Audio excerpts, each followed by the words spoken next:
저는 오늘 우리에게 임한 하나님의 말씀에 근거하여 주의 달란트를 맡은 자라는 제목으로 말씀을 증거하려 합니다. 큰 은혜의 시간이 되셨으면 좋겠습니다. 어느 날 유명한 바이올리니스트인 프리츠 크라이슬러는 골동품 가게에 갔습니다. 가게 뒤편 어느 방에서 누군가 바이올린을 연주하는 소리가 들려오는데 프리츠 크라이슬러는 골동품 가게 주인에게 저 바이올린을 제가 한번 볼 수 있겠습니까? 이렇게 물었습니다. 바이올린을 손에 넣고 면밀히 악기를 살펴본 후에 그는 이 바이올린을 내가 사고 싶다고 말을 합니다. 그런데 가게 주인은 이미 한 수집가에게, 골동품 수집가에게 이것을 팔기로 약속이 되어서 당신에게는 이것을 내가 내줄 수가 없습니다, 이렇게 이야기합니다.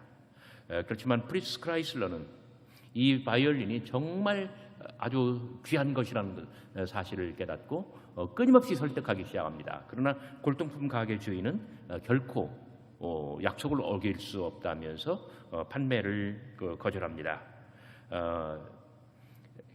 수집가는 마지막에 그래, 연주를 한번 해보라고 기회를 주었습니다. 프리츠 크라이슬러는 정말 죽음을 선고받은 사람처럼 혼신을 다하여 이 악기를 가지고 자기의 음악을 연주합니다. 왜냐하면 프리츠 크라이슬러는 이 악기야말로 이 골동품 수집가의 진열장에 놓기에는 너무나 아까운 것이고, 이 악기는 사용되어야 한다. 이 악기는 사람들에게 아름다운 음악 소리를 들려줘야 하는 도구다. 이것을 그 마음에 확신이 있었기 때문입니다. 연주가 끝났을 때 가게 주인은 정말 너무나 큰 감동을 받고 이렇게 이야기를 합니다. 이 악기를 당신에게 팔지 않을 권리가 내게는 없소. 이것은 당신의 것이요, 모든 문제는 내가 해결할 터이니 이 악기를 가지고 아름다운 음악을 많이 만드시고 사람들에게 들려주시기 바랍니다. 여러분, 하나님께서는 누구나에게 어떤 재능을 주셨습니다. 이것을 감추어 두거나 땅에 묻어버려서는 아니 됩니다. 할 수 있는 한 그 재능을 가지고 세상에 나아가 하나님의 뜻을 이루고 하나님께 영광을 돌리고, 또 우리가 이 땅에서 사는 어떤 의미, 소임, 이런 것들을 다 이루었으면 좋겠습니다. 오늘 이 이야기에서 악기는 악기대로 어떤 그 퀄리티가 있어요. 악기는 악기대로 그 어떤 그 역할의 분량이 있어요. 연주자는 또 연주자대로 자기의 재능이 있고 자기의 기량이 있고 자기의 어떤 그 악성이 있습니다. 저는 지난 8월 한 달이 천안 호서대학교에 목회하면서 제일 어려웠던 달이기도 합니다. 지난 주일날은 우리 배성혜 전사님도 자녀들이 확진되어서 못 오시고, 홍담비 전사님 혼자서 이리 뛰고 저리 뛰고 막 난리가 났는데 방송실에서 기계가 또 고장이 났어요.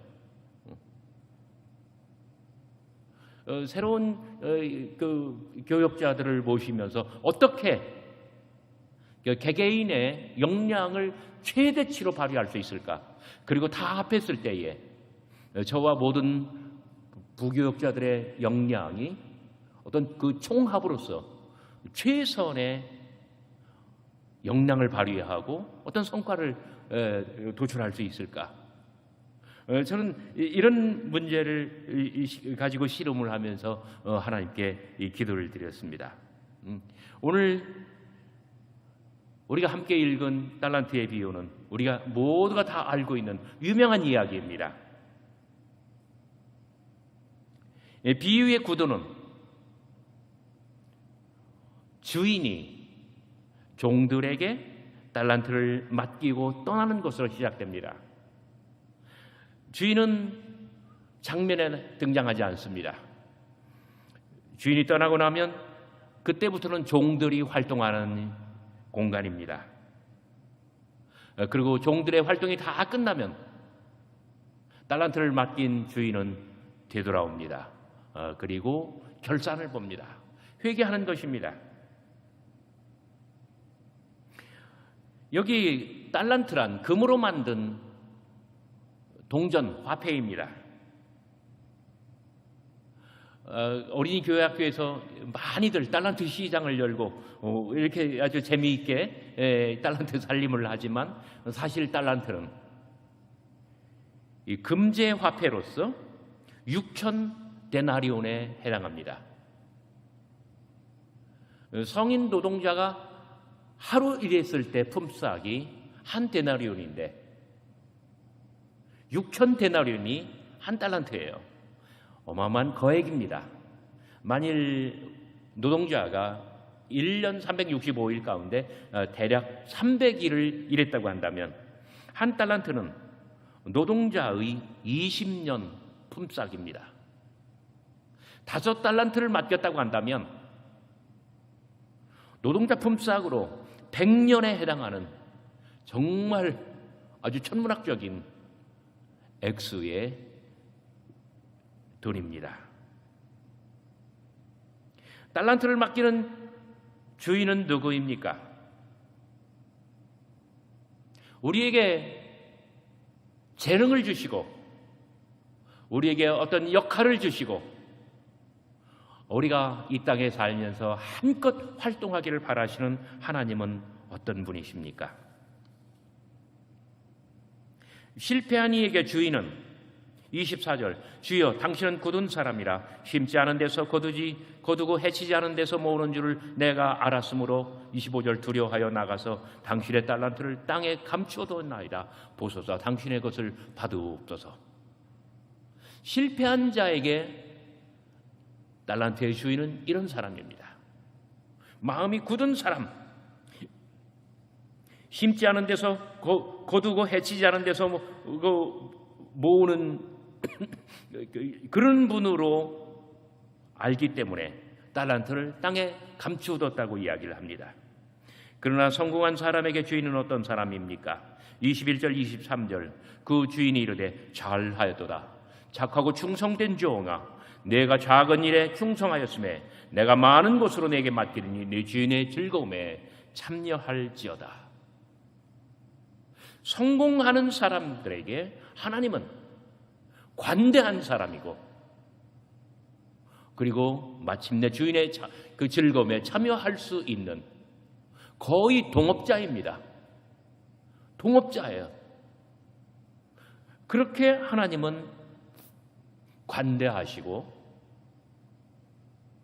그리고 그 모든 소득, 기쁨 그리고 주인의 즐거움을 함께 공유하고 나누고 즐기는 분이십니다.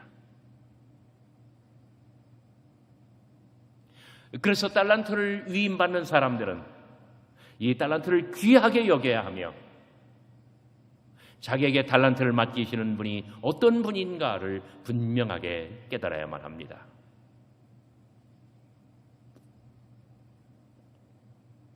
오늘의 비유에서 눈높이는 누구에게 있습니까? 하나님도 아닙니다. 달란트 그 자체도 아닙니다. 악기도 아닙니다. 연주자, 악기의 연주자, 달란트를 맡은 종입니다. 주인이 달란트를 맡기고 사라지면 무대는 온통 종들, 달란트를 맡은 사람들의 공간이 됩니다. 오늘의 이야기는 성공하는 비즈니스맨과 실패하는 비즈니스맨의 이야기이기도 합니다. 무릇 인간의 삶에는 독립된 공간도 있지만 모든 인간은 관계 속에 살아갑니다. 인간은 누구나 무언가 위탁을 받았고 거기에는 책임이 따른다는 것입니다. 아버지로서 어머니로서 역할이 있고 책임이 있고 또 선생으로서 또 학생으로서 자, 인간들에게는 독립된 공간도 있지만 서로 어떤 관계의 그물망이 있고 그 관계의 그물망이 우리가 사는 세상 그리고 스트럭처, 구조를 형성합니다. 그 세상 그 구조 속에서 개개인은 누구나 다 관계 속에 있으면서 그리고 역할을 가지고 있습니다. 내가 이 역할을 맡았을 때 최선을 다하여 어떤 성과, 유익한 결과를 낼 수 있느냐 없느냐, 이것이 종들에게 맡겨진 사명이고 그리고 역량에 대한 질문입니다. 주인이 돌아오면 종들을 불러 모으고 각각의 그 모든 역할과 성과에 대해서 점검할 것입니다. 인간이 무언가 위탁을 받고 책임이 있다면 언젠가 시간이 되었을 때 회개하여 정산을 해야만 합니다. 회개와 정산 후에는 상과 벌이 있기 마련입니다.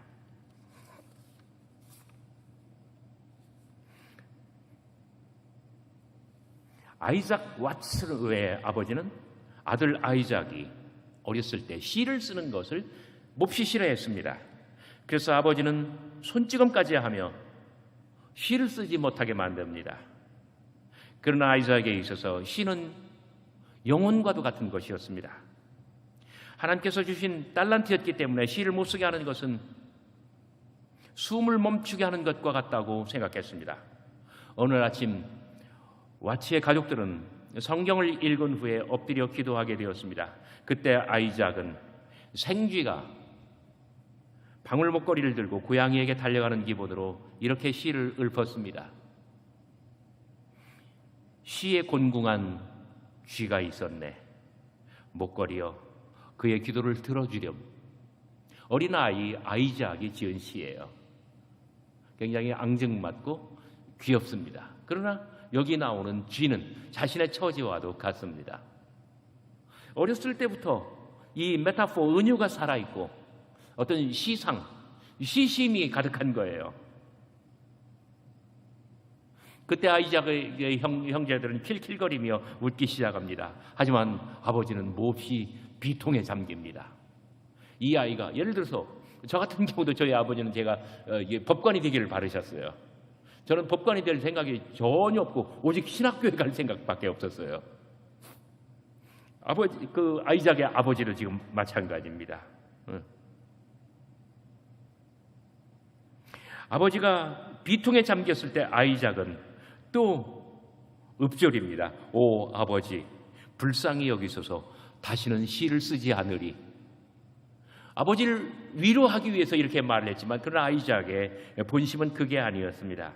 아이작은 어려서 그리스도인이 되었고 그는 하나님께서 주신 달란트를 사용하여 생을 마칠 때까지 은혜롭고 심오한 영혼의 찬송을 지었습니다. 대표적인 것으로는 웬 말인가 날 위하여 기쁘다 구주 오셨네. 십자가 분병되어서 햇빛을 받은 곳마다 너무나 아름다운 찬송들이 그의 시심과 그의 손을 통해서 세상에 출현하게 되었습니다. 우리가 하나님께 받은 달란트를 바르게 사용하느냐 못하느냐에 따라서 각 사람은 하나님 앞에 평가를 받게 될 것입니다.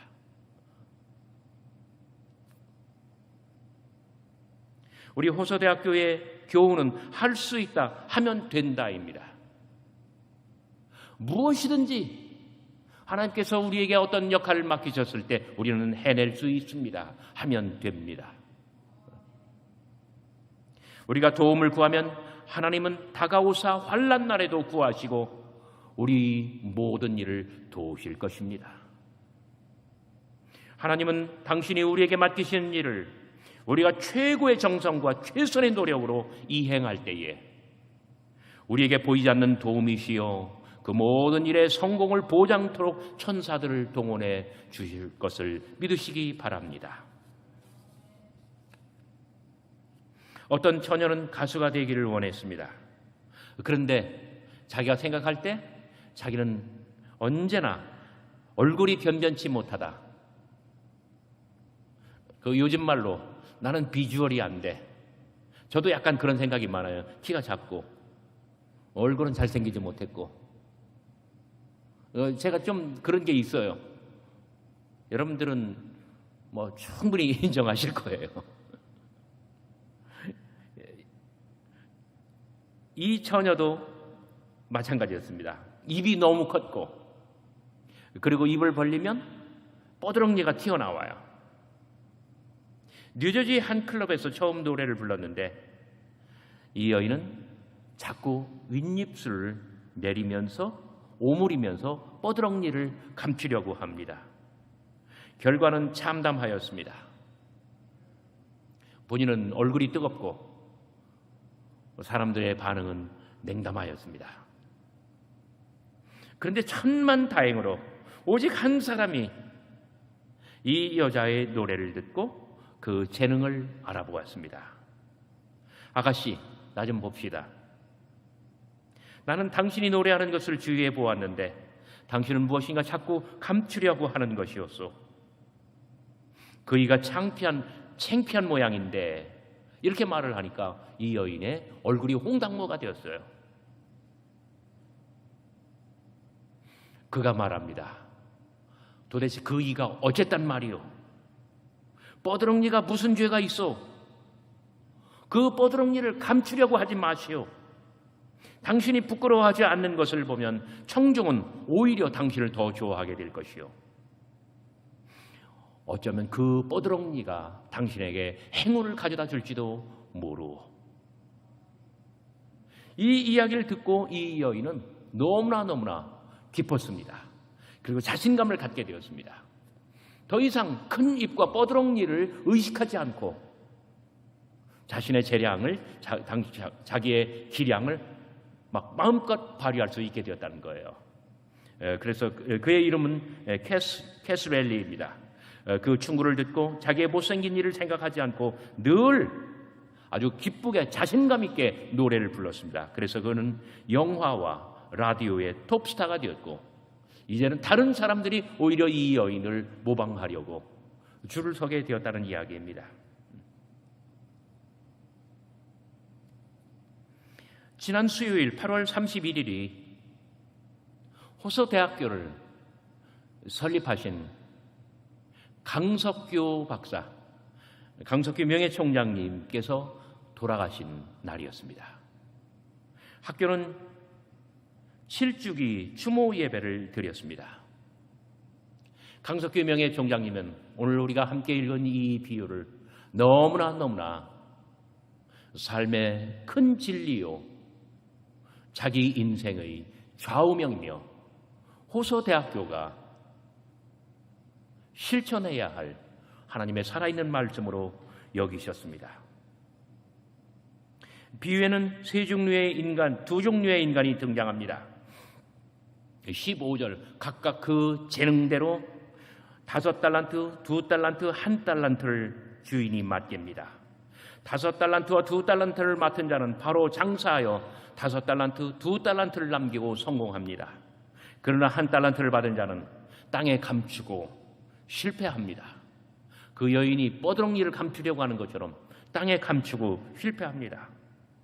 5달란트, 2달란트를 맡은 자는 적극적인 행동으로 위험을 무릅쓰고 투자하여 성공합니다. 여러분, 비유의 요점은 무엇입니까? 하나님께서 내게 주신 그 재능을 사장시키지 말고 노력하고 땀 흘리고 헌신하고 위험을 감수하며 전력 투구하는 벤처 정신이 필요하다는 것입니다. 자기 생애를 담보하는 그런 위험을 무릅쓰고 전력 투구하여 어떤 적극적인 삶으로서 무언가 결실을 만들어내는 것입니다. 그러나 1달란트를 맡은 사람은 자기 자신을 돌아볼 때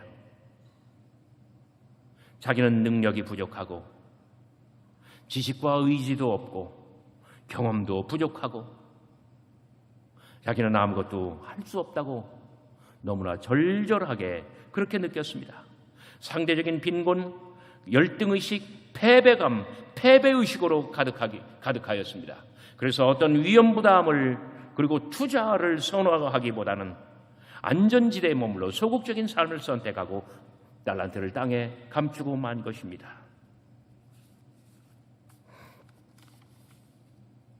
실패한 사람은 투자를 하면 반드시 실패를 할 수밖에 없다고 확신합니다.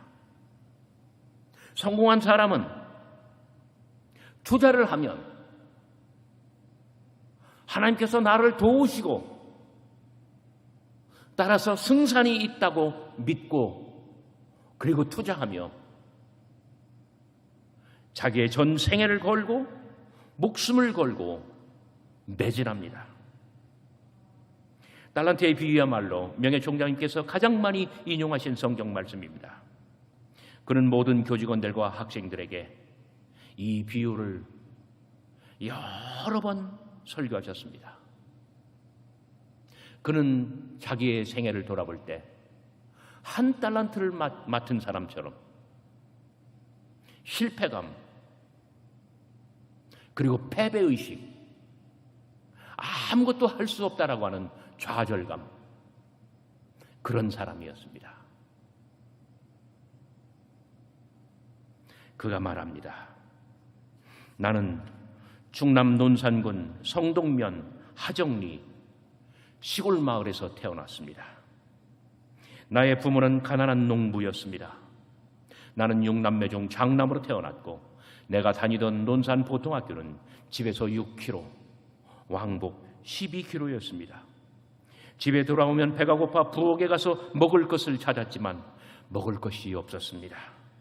나는 무척 배가 고팠습니다. 나는 집이 가난해서 중학교도 진학하지 못했습니다. 재정도 신통치 않아 보통학교를 다닐 때 1등과 2등과 3등을 해본 적이 없습니다. 키는 작고 몸은 병약했습니다.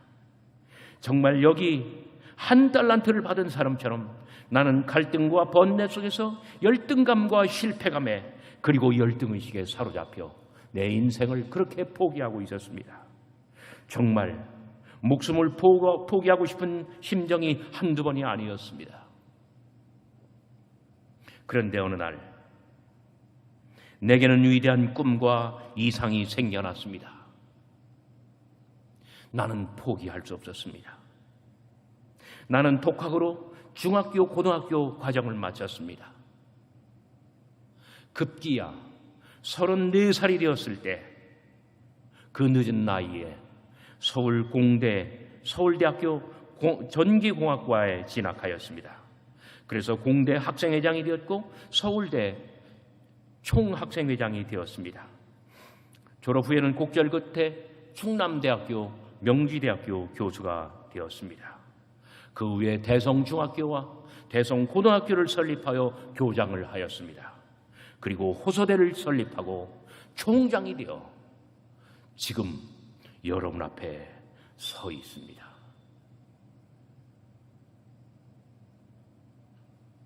명예총장님께서 이 설교를 하실 때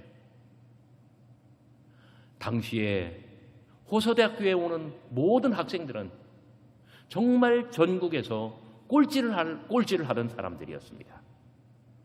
이 대학은 전국의 모든 대학 중에 정말 랭킹을 매기면 맨 꼴찌 학교였습니다. 맡아놓고 꼴찌를 하던 학교였습니다. 그러나 명예총장님의 이러한 설교는 학생들과 많은 교직원들에게 가슴에 불을 당겼습니다. 한 달란트 맡은 사람처럼 살아왔었던 정말 못난 사람 강석규, 그런 그에게 어느 날 설레이는 꿈과 이상이 생겼고 그는 눈물을 머금고 전념하며 중학교 과정, 고등학교 과정을 정말 책도 없이 다른 친구들이 공부한 것 빌려다가 베껴 쓰며 어깨너머로 공부하여 검정고시로 중학교, 고등학교 과정을 마칩니다. 그리고 남들 다 대학 졸업하고 사회에서 크게 활동할 때 34살이 됐을 때 그때 겨우 대학을 갑니다. 여러분, 우리가 어떻게 한 달란트 받은 사람, 실패하는 사람의 자화상으로부터 5달란트, 2달란트 받은 사람, 성공하는 사람의 자화상으로 자신을 바꾸어 갈 수 있겠습니까? 문제는 생각이고 마음입니다. 하나님께서 내게 어떤 역할을 맡기셨다. 하나님께서 내게 무언가 하기를 원하신다. 이것이 내 주인 하나님의 뜻이다 라고 생각했을 때 우리 마음속에는 어느새 꿈과 이상이 생길 수 있습니다. 그것이 우리로 하여금 나의 재능이 무엇인가 발견하게 만들고 이 재능을 가지고 어디에 쓸고 무엇을 할고 고민하게 만들고 그리고 기도하게 만듭니다. 여러분 연세가 드셨다고 생각하시는 분들 60, 70이 넘어서 자신의 재능을 새로이 발견하고 그리고 매진하여 어떤 성과, 결과를 만들어내는 사람도 참 많습니다. 늦었다 생각하지 말고 저희 어머니는 96세인데 늘 당신의 존재가 자식들에게 짐이 된다며 미안해하십니다. 어머니 그렇지 않습니다. 어머니가 살아계셔야 저희 형제들이 보이고 어머님이 기도해 주셔야 저희들이 건강하게 잘 살 수 있고 어머니의 손자들, 증손자들 다 하나님의 사람이 되어 크게 역할을 할 수 있는 거 아닙니까? 여러분 앉아서 기도만 하는 것도 자신의 재능을 묻어두지 않고 사용하는 것입니다. 하나님께서는 우리에게 많은 재능을 주셨고 우리에게 많은 기대를 가지고 계십니다. 우리 명예 총장님이 자신의 인생을 송두리째 바꿔낸 것처럼 우리 안에 그러한 믿음과 깨달음이 가득하였으면 좋겠습니다.